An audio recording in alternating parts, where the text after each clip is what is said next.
आज विरोधकांच्या बाबतीमध्ये त्यांना सांगायला काही कारण नाही. लक्षात आलं का? काय आज आम्ही काय तर केलं म्हणून सांगतो तर समजा काय भाऊच्या विरोधात असतो तर काय वेळेला आंदोलन केले, भाऊ पैशामध्ये पाणी सोडा, रस्ता करा, हे करा, ते करा. विरोधकांनी काय केले ना आंदोलन आहे एखादं काम केलेलं सांगायला तुमच्याकडे योजना एकच आहे की तानापणाला कशाला पाहिजे किंवा सरकारने याचं त्या ठिकाणी भाऊनी जरी विकास केला तर खिशाचा घालून केलाय का? आणि जरी भाऊनी विकास खिशाचा घालून केला नसला, तुम्ही ज्यावेळेस 20 वर्षापूर्वी विकास केलाय तुम्ही तर काही खिशाचा घालून केलाय का?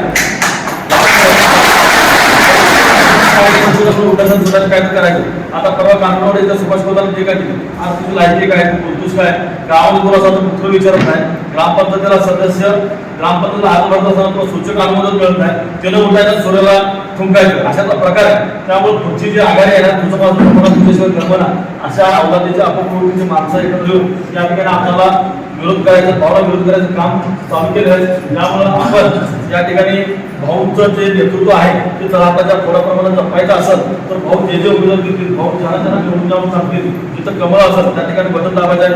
एवढीच कळकळीची नम्रतेची विनंती ज्या बैठकीच्या निमित्तानं करतोय. कामाच्या बाबतीमध्ये अजिबात तुम्ही प्रतिदायपणा करायची गरज नाही. भाऊ तर आहेच, आम्ही सुद्धा कुठेही त्या ठिकाणी कमी पडणार नाही. तुम्ही मतदानाच्या रूपानं भाऊच्यावर आमच्यावर जो विश्वास दाखवणार आहे त्या विश्वासाला केसा एवढा सुद्धा तडा दिला जाणार नाही. ग्वाही या लक्ष्मीच्या मंदिराच्या प्रांगणामध्ये समोर आम्ही तुम्हाला देतोय. लक्ष्मी फार कडक आहे असं बऱ्याच जणांना ऐकून माहिती आहे, त्यामुळे बोलत असताना सुद्धा आम्हाला जपून बोलावं लागतं. आणि साक्षीला सांगतो जो विश्वास दाखवणार आहे त्या विश्वासाला केसाला त्याला जाऊ देणार नाही. एवढी ग्वाही या प्रचार बैठकीच्या निमित्ताने देतोय.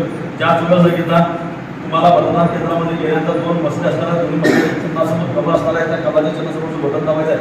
प्रचंड अशा मताधिक्यानं आदरणीय जयश्रीताई पाटील आणि मनीषाताई पाटील यांना निवडून देऊन तुमची सेवा करण्याचे सगळे द्यायचे आणि आदरणीय भाऊचं हात बळकट करायची एवढीच विनंती करतो. मी थांबतो. जय हिंद, जय महाराष्ट्र.